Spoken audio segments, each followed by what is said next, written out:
Bonjour à toutes et à tous. Aujourd'hui, nous allons voir comment solliciter la partie basse du dos, la région lombaire. Donc, cette partie très importante pour plusieurs raisons. Tout d'abord, la plupart des gens se plaignent souvent d'avoir mal au dos par manque de renforcement musculaire. Donc, il faut savoir que toute la journée, notre dos est en tension permanente. Donc, il est logique qu'une personne qui n'est pas renforcée musculairement au niveau du bas du dos risque d'avoir des problèmes et avoir mal.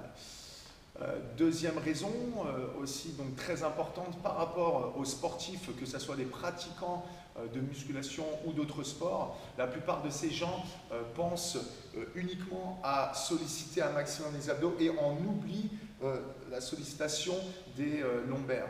Donc très important de solliciter les deux. Pourquoi? Parce que cela va créer un déséquilibre au niveau du bassin. Donc tout simplement pour que vous compreniez, donc il existe trois positions au niveau du bassin. Donc position en creusant le bas du dos, comme ceci, antéversion. Donc là, le haut du bassin est vers l'avant. Ensuite, la position comme ceci, rétroversion. On va arrondir le bas du dos. La tête du bassin est vers l'arrière. Donc nous, ce qui nous intéresse, c'est la position du milieu. Donc la position neutre, celle à adopter. Donc il est facile de comprendre également que le fait de trop solliciter les abdos, cela va ramener le bassin comme ceci vers l'avant et étirer les lombaires. Et vice versa, si vous sollicitez trop les lombaires, cela va creuser comme ceci, va engendrer donc une cambrure, donc va creuser le bas du dos. Donc il est très important de solliciter les abdos puis les lombaires pour rééquilibrer tout ça et garder une position neutre.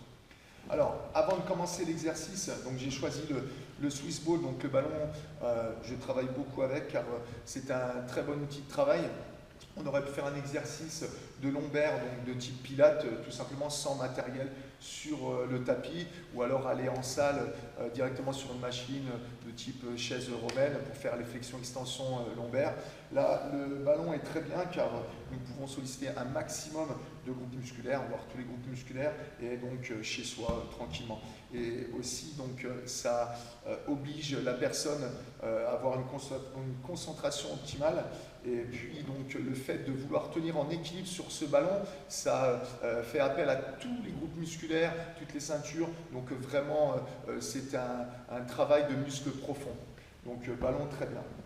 Alors, avant, pareil, de commencer, il est très important de savoir, donc, de connaître le bon ballon. Donc, tout simplement, lorsque vous achetez votre ballon, sur la boîte, il y a la taille. Mais pour confirmer, pour être sûr d'avoir la bonne taille, donc après avoir gonflé votre ballon, donc pas trop dur non plus, pas trop mou, vous mettez comme ceci assis, et donc bassin toujours bien fixe, en position neutre, le dos bien droit.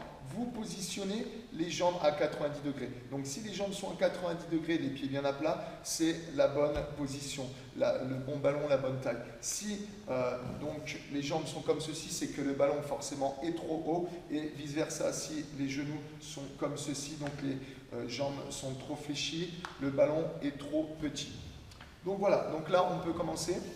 Donc je vous montre l'exercice, donc flexion-extension au niveau lombaire. Donc pour commencer, vous prenez le ballon comme ceci, vous placez. Alors on pourrait le faire sur le mur, mais c'est le mieux. Au moins on peut vraiment bien caler les pieds et avoir une bonne posture bien stable. Donc au début, ça peut être assez difficile de trouver la bonne posture. Pourquoi? Parce que les personnes qui ne sont pas habituées donc, à travailler sur un ballon ne sont pas forcément à l'aise. Alors très important, ne pas trop éloigner le ballon de façon à avoir un mouvement de grande amplitude et pas trop le rapprocher, tout simplement pour éviter de basculer vers l'avant. Donc essayez en fait d'emmener la poitrine vraiment au bord du ballon. On écarte les jambes comme ceci.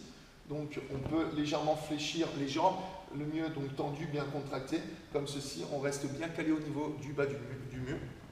Ensuite, on va arrondir, on va épouser la forme du ballon. Donc là, au niveau du ballon, donc très bon travail, pourquoi? Parce qu'on commence, avant la contraction, on commence d'être en position d'étirement. Donc là, on étire un maximum, ça va nous permettre d'avoir un mouvement de plus grande amplitude. Donc pour commencer, première option, nous plaçons les mains sur épaules opposées, comme ceci. Le menton vers poitrine de façon à garder une bonne courbure au niveau des cervicales. Donc on arrondit et on monte comme ceci, en regardant toujours les mains. Donc il n'est pas, nous ne sommes pas obligés d'aller chercher vraiment très loin.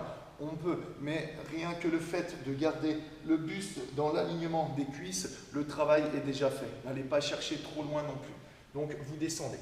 Donc au niveau de la respiration, c'est un exercice d'ouverture de cage thoracique. Donc pour le bien-être, il est préférable de monter comme ceci et d'inspirer. Donc d'inverser la respiration, d'inspirer dans l'effort. On monte, on inspire et on redescend, on expire. On monte, on inspire. Inspire par le nez et relâche en expirant par la bouche. Donc essayez de monter, d'avoir une respiration, un mouvement fluide, de monter sur toute l'inspiration. Donc inspirez vraiment lentement pour avoir un mouvement vraiment lent et assez long. Ensuite, vous redescendez tranquillement en expirant. Donc ça, c'est la première option. Déjà, les premières répétitions, on ressent vraiment bien les lombaires chauffés. Deuxième option, donc une fois que vous êtes habitué, cette fois-ci vous éloignez les mains, vous les mettez comme ceci devant le front. On pourrait les mettre derrière la tête, mais avec la fatigue, souvent les gens oublient qu'il ne faut surtout pas tirer sur la tête et tirent et créent une tension au niveau des cervicales. Donc si vous êtes capable de les mettre là, vous les mettez là, mais le mieux, mettez-les comme ceci. Donc la même chose, et là on ressent le fait d'éloigner les bras, de mettre plus d'intensité, plus de charge sur le dos, on ressent déjà une difficulté. Donc là, la deuxième option. Puis, troisième et dernière option, même chose en éloignant encore plus, en tendant les bras. Donc là, on démarre bras fléchis et on tend, on monte comme ceci. Hop, puis on redescend. On relâche. On monte, on inspire. On redescend, on expire. Puis relâche. Donc voilà, l'exercice flexion-extension au niveau des lombaires est terminé. Donc toujours terminé. Comme tout renforcement musculaire, donc après contraction, le mieux donc pour le bien-être est d'étirer. Donc je vais vous montrer deux exercices d'étirement avec ballon et sans ballon. Donc avec ballon, donc sur tapis, comme ceci. Donc on emmène les fesses vers les talons comme ceci, on éloigne bien. Donc éloignez bien, hop, descendez, gardez le bassin en position neutre. Puis vous placez les mains sur le ballon comme ceci. Vous éloignez les mains vers l'avant, les fesses vers l'arrière, vous regardez le tapis, de façon à garder une bonne courbure au niveau des cervicales. Comme ceci, on éloigne. Puis on revient tranquillement. Même chose sur le ballon, on pousse le ballon, et là, on place les mains comme ceci sur le tapis, puis on fait glisser les mains, on éloigne, on éloigne, on éloigne. Puis on mène les fesses vers l'arrière et relâche. Puis regarde. Donc pensez à bien respirer lentement, profondément, de façon à bien réoxygéner les muscles, à bien décontracter les muscles. Donc voilà, donc, cette vidéo est terminée. J'espère qu'elle vous a plu, qu'elle vous a apporté des choses. N'hésitez pas à la partager. Et puis je vous dis à bientôt. Allez, ciao!